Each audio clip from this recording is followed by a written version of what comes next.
Revelation 14. And really, chapters 14 to 15 are a prelude, or as I referred to subtext before, almost like a movie trailer, to more detailed descriptions of the same things that are about to occur, or very similar things in subsequent chapters. I did want to mention, so we covered chapter 12 and the woman being chased by who is going to give birth to this special child that will rule the nations with an iron scepter, like that. That being sort of faithful Israel and the prophets and leading up to Mary and giving birth. And we talked some about how Satan, in a literal, realistic way, through the centuries, tried to thwart the bringing about of a child that had been prophesied in Genesis 3. One of those events that I thought was most outstanding, I forgot to mention, after the birth of Jesus, where does the dragon, where does Satan set his sights on ending this plan?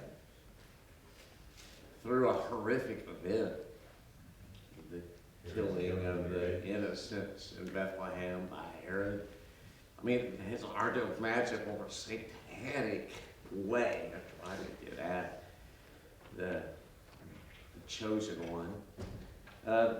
Then chapter 13, Lawrence went over Wednesday, and I thought really helped us see the power of these visions and referred to this beast that is sponsored by the dragon, the coming out of the seas, for indicative of the Gentile world, and having the heads of these different beasts that were described in Daniel 7, and seemingly fitting that is, and not just as Lawrence mentioned, we don't just have to think, well, this must be Persia, this must be Babylon. That Daniel himself in Daniel 8 goes on to describe, well, this is Babylon, this is Persia, this is the Greece Empire. And then there's a fourth empire he doesn't name as the Roman Empire, but there's a fourth empire that's going to be the worst of these beasts. But what does he say is going to transpire during this fourth kingdom? God's going to set up his kingdom. Right. The Son of Man, the chosen one, is going to set up this kingdom that will be everlasting. And so the words of this beast that in Daniel 7, speaking blasphemous words, just like we see in Revelation, and it's during this period that the kingdom of heaven is going to be set up again. This idea that this isn't talking about 2050 or 2250. This is talking about first century events in Daniel 7, and then I think in Revelation also. Another thing that Lawrence mentioned I thought was very helpful, and I had not been thinking about, although he mentioned this 4 years ago going through this, that there are several things here, and especially chapter 13, where you see something of a contrast, or as he mentioned, almost like a parody. And so you see God's chosen one, and God's way, and his people, and then you see the opposite of that. And one of those is this number 666. You can think of that as the anti-Messiah, the anti-Christ. But it even goes deeper than that, that these followers of Jesus, the faithful, what is the description of how they have been marked? Hands and forehead. And yet we also see this here, that the followers of the beast, they have 666 written on their head and on their forehead. Lawrence may have mentioned this earlier in the class. Now I'm getting fuzzy on months ago. But as this book time and time again draws from Old Testament references, what would that refer to? This writing on the forehead, writing on the hand. Ezekiel 9. Well, yes, that, but even preceding that. Deuteronomy 6. Yeah, a passage I think many of you would know well. Hear, O Israel, love the Lord your God with all your heart, and all your soul, and all your strength. These commandments I give you today are to be on your heart. Impress them on your children. Talk about them when you sit down at home, and when you walk on the road, and when you lie down, and when you get up. Tie them as symbols on your hand, and bind them on your foreheads. This was so well known among the Jews that they had a special name for it, referred to it as the Shema. And so you can see the faithful of God are this, and the anti-faithful, well, they got 666, the number of this beast, which, like Laura said, identifies very closely in Hebrew lettering with Nero Caesar. But just like we talked about with the woman who's giving birth to a child, well, yes, in the most, at the leading edge of that is Mary, but behind her is this whole faithful Israel. I think we can think about Nero that same way. Yes, he's the point of the satanic forces, but he's representative of the whole cattle. And anybody just taken over by Satan who's really trying to thwart the ways of God, and those who align with them, that they will come back to that. So then, we gotta, well, before I jump into that, we get this. As Lawrence talking Wednesday, he was talking about, Romans 13. I put this up here. Let everyone be subject to governing authorities, for there's no authority except that which God has established. The authorities that exist have been established by God.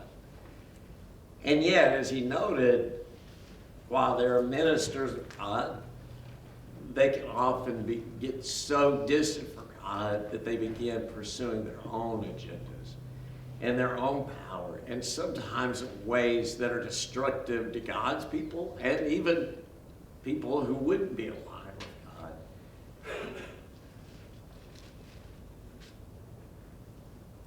Peter says a similar thing. Submit yourselves for the Lord's sake to every human authority, whether to emperor as the supreme authority or to governors who are sent by him to punish those who do wrong and to commend those who do right. How proper should be shown. Proper respect to everyone. Love the family of believers. Fear God. Honor the emperor.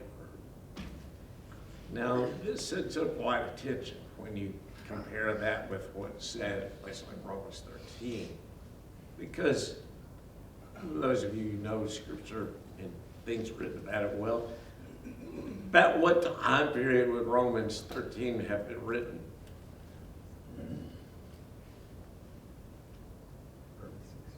Early 60s, late 50s AD. Who was emperor? Nero.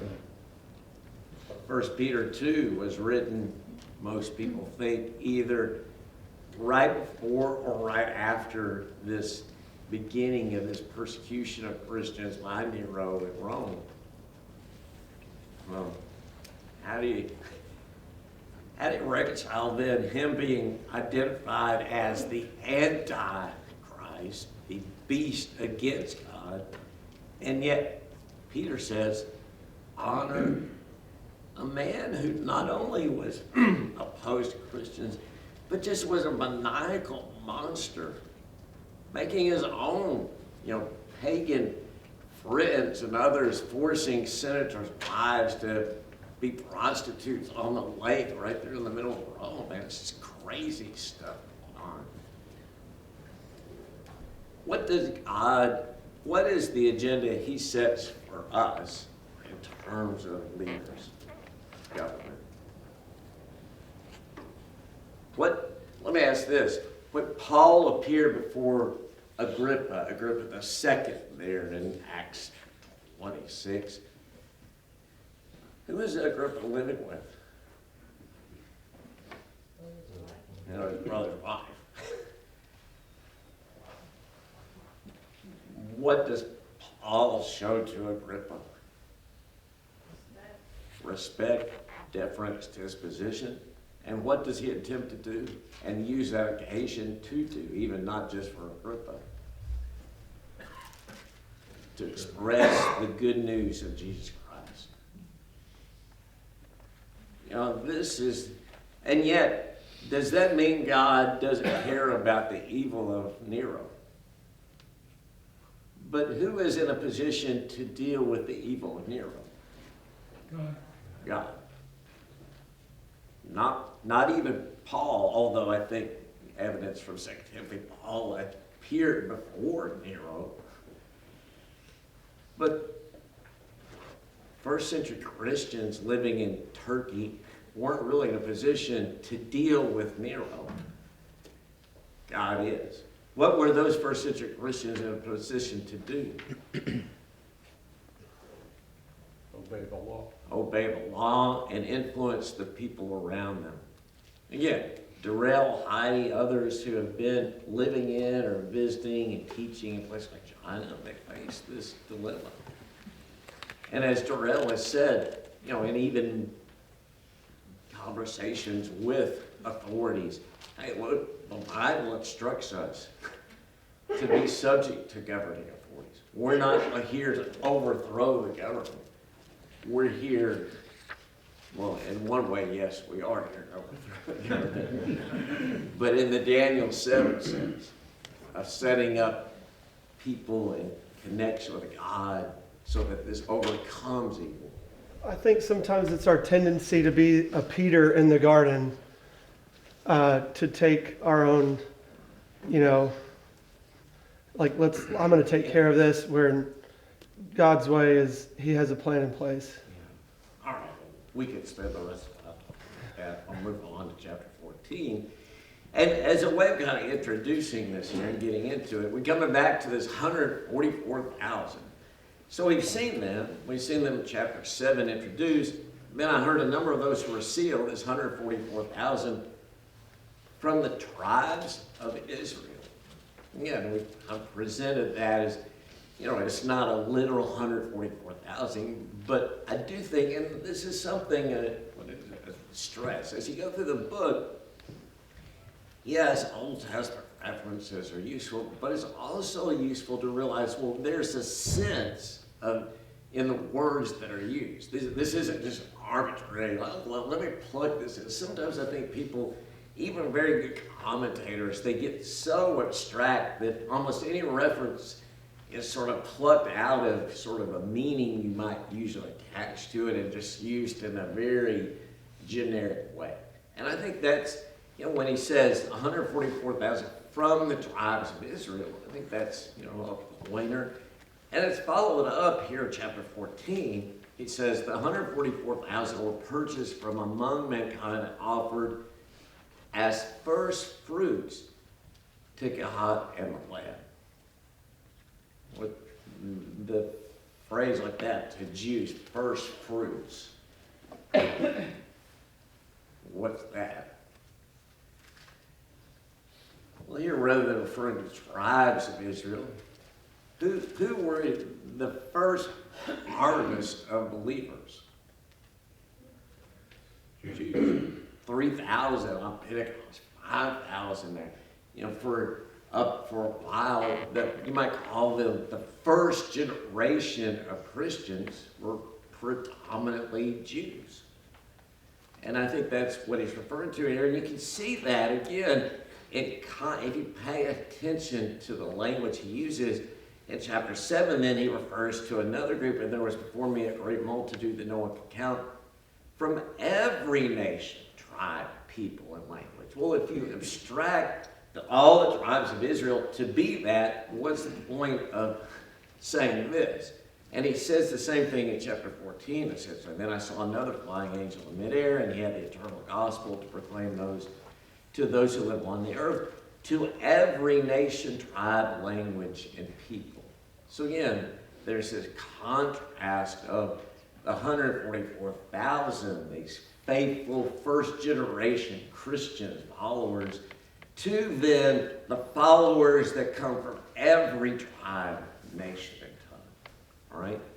So, I would suggest too, and I've said this before, that I think that's probably also the same group that he's referring to in chapter 11, the worshipers in the inner court, as opposed to the out of order, that people are trampled by the Gentiles, and probably also the same reference as the woman after she gives birth. Well, now it's not sort of Israel, faithful Israel leading up to the woman. Now it's those of God, the faithful of God, now who are immediately after the birth and ascension of the child. All right. So let's read chapter 14. And the book is all like this, but I do appreciate Lawrence, and I've been trying to do this. Trying to do this in a way I want you to really, as much as we can in our era, be impacted by the imagery. I mean, I think chapters 11, 12, but especially 13 and 14 have some very, very powerful imagery. And so I'm going to ask Lawrence, would you read these verses here?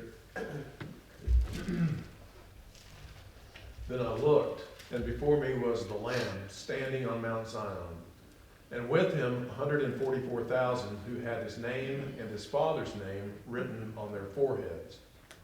And I heard a sound from heaven like the roar of rushing waters, and like a loud peal of thunder. The sound I heard was like that of harpists playing their harps, and they sang a new song before the throne and before the four living creatures and the elders. No one could learn the song except the 144,000 who had been redeemed from the earth. These are those who did not defile themselves with women, for they remained virgins. They follow the Lamb wherever he goes. They were purchased from among mankind and offered as first fruits to God and the Lamb. No lie was found in their mouths. They are blameless. Where is the Lamb standing here? Mount Zion. Mount Zion, the Temple Mount. And who's standing with him? 140. The 144,000. The first fruits. All right, so I think, and again, they have language here that has, look, there are Old Testament precedents too, but in the New Testament, as you read this, what begins maybe to be drawn to your mind by the imagery, the sound of mighty rushing waters? Pentecost, right? That, again, in some ways, again, I don't think it's referring just specifically to Pentecost, but I think Pentecost would be certainly a particular episode that seems to reflect what he's getting at here. Then he comes, and I'm going to, Joe, would you read these verses for us, please? Sure. Then I saw another angel flying in midair, and he had the eternal gospel to proclaim to those who live on the earth, to every nation, tribe, language, and people. He said in a loud voice, "Fear God and give him glory, because the hour of his judgment has come. Worship him who made the heavens, the earth, the sea, and the springs of water." A second angel followed and said, "Fallen, fallen is Babylon the Great, which made all the nations drink the maddening wine of his adulteries." A third angel followed them and said in a loud voice, "If anyone worships the beast and its image and receives its mark on their forehead or on their head, they too will drink the wine of God's fury, which has been poured out full strength into the cup of his wrath. They will be tormented with burning sulfur in the presence of his holy angels and of the Lamb. And the smoke of their torment will rise forever and ever. There will be no rest, day or night, for those who worship the beast and its image, or if anyone who receives the mark of its name." This calls for patience and endurance on the part of the people of God who keep his commandments, or who keep his commands and remain faithful to Jesus. Then I heard a voice from heaven say, "Write this, blessed are the dead who die in the Lord from now on. Yes, says the Spirit, they will rest from their labor, for their deeds will follow them." We need to take Lawrence advice with the Bob Dylan I reference. We need to just let the art flow over us here, just sort of be washed in the imagery here. What images stand out? This is a very evocative section. What phrases or images connected to the phrases really stand out to you here? I mean, so we have these three angels proclaiming different messages, stating things.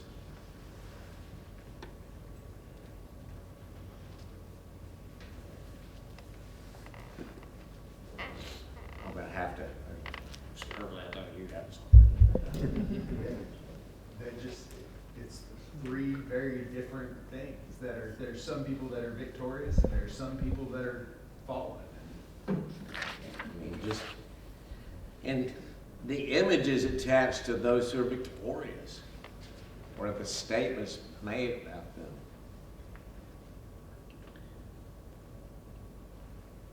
That, again, this reference to, you know, they'll be blessed and they'll have rest from their labor. That, think that would have made any impact on first century Christians? And That- what you do matters. Right. Worship him who made the heavens, the earth, and the sea, and the springs of water. This keeps coming up, these phrases like to every nation, tribe, tongue. Yeah. See, the first century Christians, but even 21st century Christians living here today, seeing ourselves as some part of something much bigger than ourselves, something much bigger than this church here. Something that transcends centuries. I think that's part of the imagery. But then the imagery for those who have aligned themselves with the beast. So it's not just the Antichrist, the 666, and those who are aligning themselves with him. Phrases stand out regarding them. One thing that strikes me about the three of these together is, you know, it calls the first one a gospel, a piece of good news. But this is all, it strikes me as a overall reassurance that all of it's gonna come out like it should be in the end. Yeah. You faithful people are gonna get what you, those who have rejected, there's going to be justice. And I've got it all covered. Yeah, that seems particularly to stand out, and John does this on more than one occasion in Revelation, but where he essentially seems to put a commentary on the vision. This calls for patient endurance on the part of people of God who keep his commands and remain faithful to Jesus. Look, this is going to take patience. And if you're like me, I bet the Lord gave me genes that were anti-patience. And it's been a lifelong process of overcoming that. And he's saying to them, look, God is working on this, but your role here isn't to lop off Nero's head, it's to have patient endurance. One phrase that really stands out to me, and this connects to the next section too, they too, these that have aligned themselves with the beast, will drink the wine of God's fury, and then this next which has been poured out full strength into the cup of his wrath. That's not something you want. The cup of God's wrath, that this has not been diluted, this is being poured out full strength. We're going to come back to that. Matt, would you read this next section? I looked, and there before me was a white cloud, and seated on the cloud was one like a son of man with a crown of gold on his head and a sharp sickle in his hand.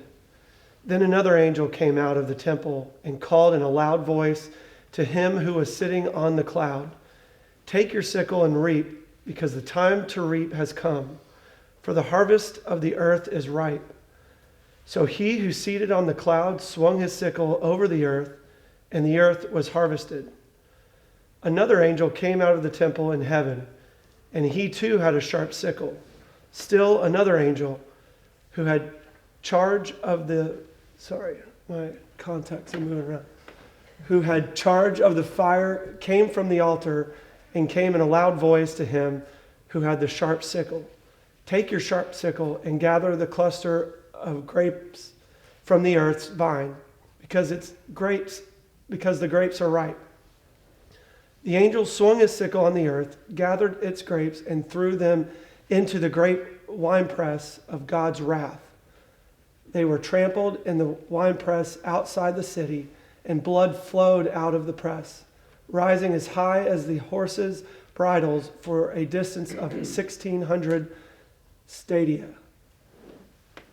So we have this harvest imagery here. Why two harvests? Righteous and unrighteous. Yeah. Where does Jesus make references like this? The tares and the wheat. Tares and the wheat, particularly. So we've seen this. What famous songs are drawn from this imagery? He is trampling out the vineyard where the grapes of wrath are stored. So it's a very Civil War anthem.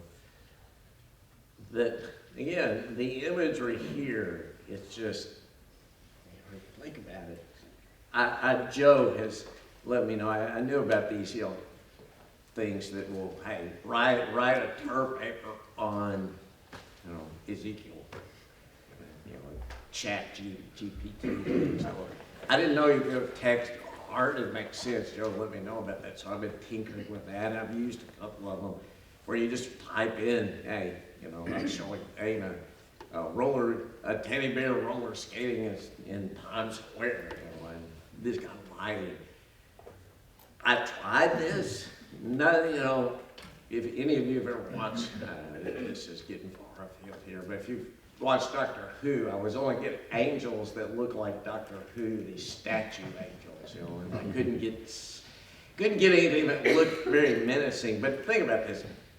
Jesus Christ standing over the whole earth with his sickle. And this angel crying out. And then what does he do with the sickle? Just, again, whether you're watching these superhero kind of Avenger movies, it's very difficult to imagine how you would even display this.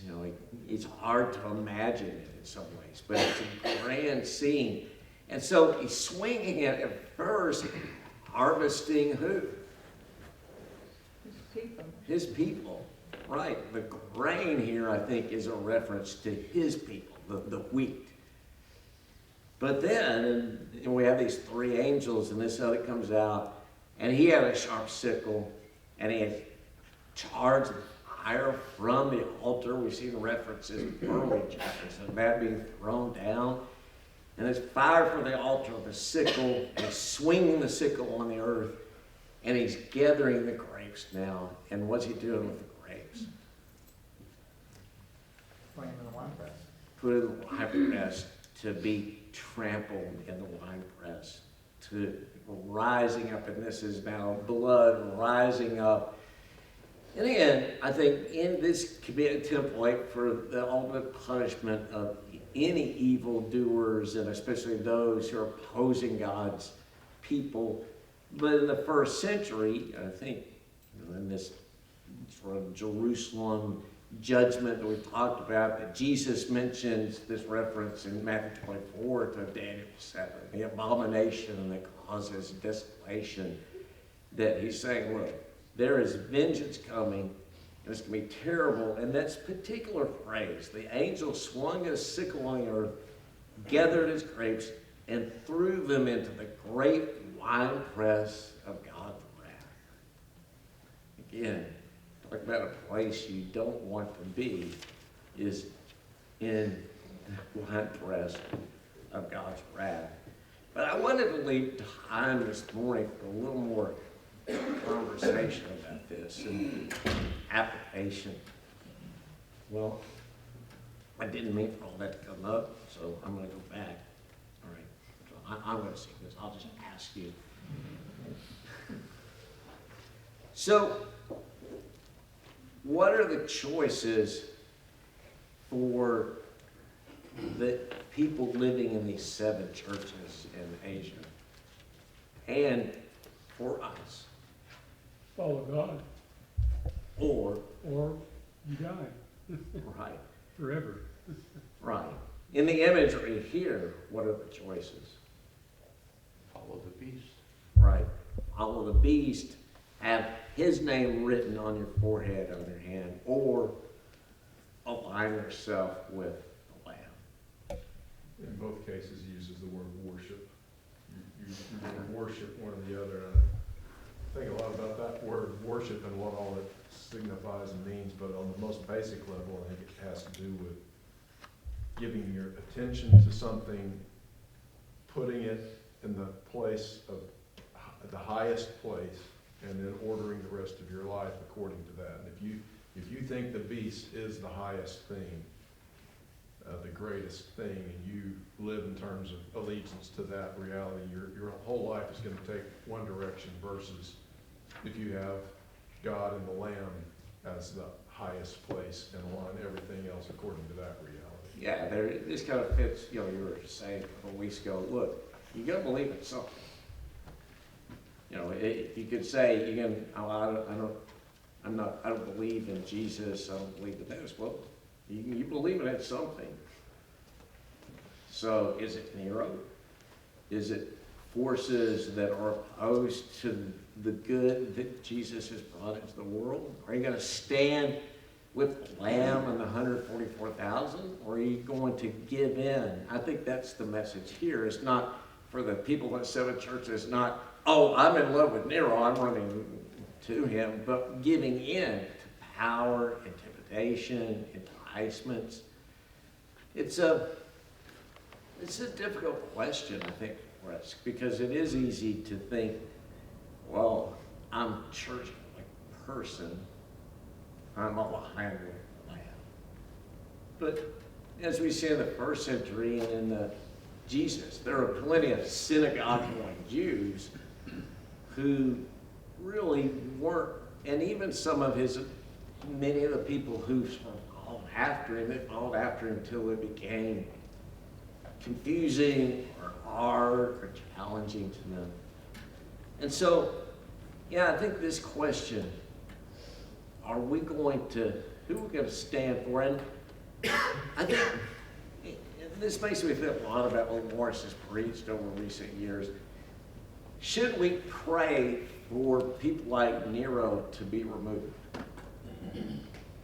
What prayers do we see in Revelation? For both the living and the dead. Hey, how long, Lord? Help us here. Scripture is filled with people reaching out to God in the Psalms and other places for his help, expressing confusion over why God hasn't come to help. That's certainly promoted and endorsed in Scripture, but that cannot be our sole path. There's something we have to take on too. And Lawrence has talked about this many times over the years. The question, who am I going to sign up with? Not just what can God do for me, but whose side am I on? That's a critical question, and it comes back to that point about this calls for patience, endurance. Patient endurance. It's not enough just to say, well, Lord, things aren't going my way. Things are going the way of Christians in general. I'm giving up. I think that's the Psalms express ideas of, Lord, where are you? Why aren't you helping? But almost all of them come back then to express, but you are Lord, and I am with you. And I think Revelation 4 and 5, all this imagery really kicks off with the worthiness. He's talking here about, which one are you going to serve? But he, once he finishes up with the seven churches little letters, then he immediately starts with the worthiness of that's who you align with, this worthy Lamb. Yeah, Joey mentioned chapters 2 and 3. These messages to the churches are messages essentially saying you need to be and stay aligned with the plan, you need, in this imagery, have his name stamped on your forehead. You need to have patient endurance. Yeah, you're going to go through hard times. Many of you already stumbled in ways that you shouldn't, but you can overcome. Again, the challenge is Christ did things for us we could never do for ourselves. And we always have to keep that in mind. It's only, as the song was saying, only stand before his grace that he can shower on us. But he didn't do that so then we would just go out and live however we wanted. He set then the bar high. We have Christ who gave everything for us. And what does he ask of us? Just follow him. Follow him. Follow the one who gave everything. And sometimes that will mean giving everything. It's been in one way a discouraging 6 months for Joey and I with things big, all that have happened. But Dana's with us last night. We're prepping dinner, and as we were sort of like, 2023, but then because of something we talked about a few minutes earlier, I thought, we could be living in Ukraine, and we could be orphaned heading into Russia or Poland out of that. So, and even if we were, this is asking, you got to be patient. You got to endure. The second question is, what about God's? Go ahead. Did I understand you to say that you pray for the living and the dead? Well, no, I was saying in Revelation, both the living and the dead pray to God for justice. So we don't pray for the dead? Yeah, I'm not saying that. But then what about the justice of God's word? This, like I noted, this is very terrible imagery, trampling out these grapes and this winepress, the full fury of the cup of God's wrath, undiluted. And that's going to mean, too, some people are caught up who are so little and young, they haven't signed on with the beast. Let me ask you this. World War II, I'm not whitewashing every decision everybody made about bombing this city and bombing that city and this and that. But ultimately, where does the responsibility for innocent young children who are Germans in World War II who died, where does that responsibility lay? The German leadership and those who signed on with that and supported that. And so it's not ultimately the Allied decision makers who brought that terror in. It was those who, and so yes, innocence, both in the 586 destruction of Jerusalem. What brought about the decimation of the Canaanites? Well, the question is, what about their innocent children? But who ultimately was responsible for that? The Canaanites. How long did God give the Canaanites after his promise to Abraham? 400 and something years. How long did the Lord endure with Israel before 586? And they're up and down and up and down and constantly falling away from him. Centuries. Now, after they have rejected, God certainly could have been justified in the day Jesus ascended to heaven and say, that's it.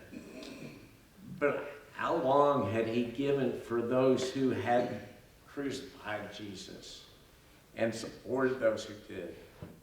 If this is written in the 60s, 30-something more years. And what ultimately is if this is about that period, what ultimately are they being punished for? Rejecting God and rejecting the very Son of God that he sent. And not only rejecting him, but rejecting him with statements like what? What do we see there at the end of the Gospels? Statements like, we have no God but Caesar. Let this be on us and our children. Well, sometimes, as we say, you better be careful what you wish for. Well, I'll leave it at that. Thank you all.